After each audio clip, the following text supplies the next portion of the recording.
दोस्तों अस्सलाम वालेकुम। हक मौजूद जी सिंध। उम्मीद है तव्हीं सब खुश हूंदा। ॿ ॻाल्हियूं। हिकिड़ी याद आइंस्टाइन जे नाले चवंदा आहिनि उहो पंहिंजे सब्जेक्ट ते लेक्चर ॾींदो यूनिवर्सिटियुनि में, कॉलेजनि में ऐं नौजवाननि जे मेड़ाकनि में वञी। पोइ हुन सां गॾु ड्राइवर सदाईं हूंदो ऐं जॾहिं बि लेक्चर ॾींदो तॾहिं ड्राइवर वेही ॿुधंदो, साॻियो लेक्चर सभिनि जॻहियुनि ते ॾींदो रहंदो। उहो ड्राइवर ॿुधी ॿुधी हुन जूं ॻाल्हियूं रटे रटे यादि करे छॾियईं सभु। हिकिड़े दफ़े कंहिं यूनिवर्सिटी में विया पिया लेक्चर ॾियणु, आइंस्टाइन विया पिया त ड्राइवर रस्ते में चयुसि त सरियो त्वार लेक्चर आउं ॾेई सघां थो। चयईंसि तोखे कीअं ख़बर पवंदी? चईं इहो सॼो मूं पढ़ियो आहे, इहो ॿुधो आहे पियो, तोखे इहो मूंखे सॼो यादि आहे।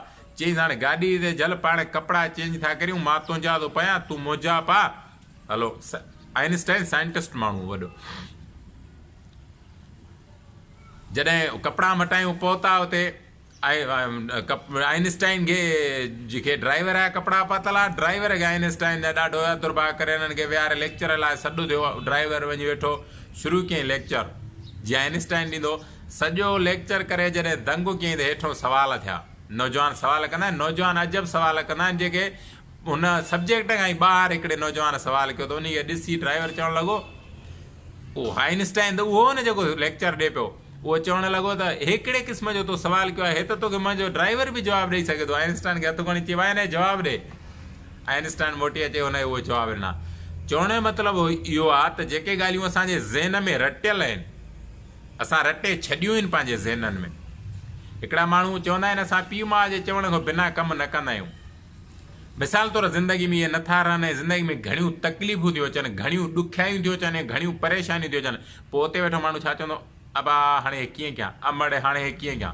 न, रटियल न, तजुर्बा, मुशाहिदा। जेतिरियूं दुनिया जे ॾहनि माण्हू चयो, जेतिरियूं माण्हू घणियूं ग़लतियूं कंदा आहिनि, ओतिरो माण्हू घणो सिखंदा आहिनि। ग़लति न थींदो त सही जी ख़बर कीअं पवंदी? ग़लति थींदो तॾहिं सही जी ख़बर पवंदी आहे न। कूड़ो न लॻंदो त सच जी ख़बर कीअं पवंदी? इन करे रटियल न। हिकिड़ी 3 इडियट फिल्म अथव इंडियन, उन ॾाढो मशहूरु डायलॉग मूंखे वणंदो अथव। उन में आमिर खान चवंदो आहे त जब के डर से भी शेर जंप लगा के टेबल पे खड़ा हो जाता है, लेकिन हम उसको वेल ट्रेंड कहते हैं, वेल एजुकेटेड न। इन करे रटियल असांजा अॼु ॾींहं ताईं शागिर्द जेके बि किताब पढ़ंदा या लिटरेचर पढ़ंदा या छा, उहो रुॻो रटे छॾींदा आहिनि। भई सभु लिखी पढ़नि, ॾाढो यादि करे। असां बि स्कूल जे टाइम ते ईअं कंदा हुआसीं। उहे रटियल ॻाल्हियूं उन्हनि जॻहियुनि जंहिंजो को निचूड़ न निकिरंदो, जन मां कुझु माण्हू सिखी न सघंदो। आख़िरी लतीफ़े सां तव्हांखे ॻाल्हि जी इजाज़त वठूं त रटण खां बहितर आहे त तजुर्बो करियो, पाण मुशाहिदो करियो ऐं प्रैक्टिकल उन कम खे ॾिसो त वाक़ई ईअं आहे या रुॻो ॻाल्हियूं रटियल ज़हन में आहिनि। जेसीं ताईं प्रैक्टिकल न कंदा तेसि ताईं कामयाबी या अॻियों क़दम या उन शइ जी हक़ीक़त बयान ऐं हक़ीक़त सम्झ में न ईंदी। लतीफ़ो आहे हिकिड़ो।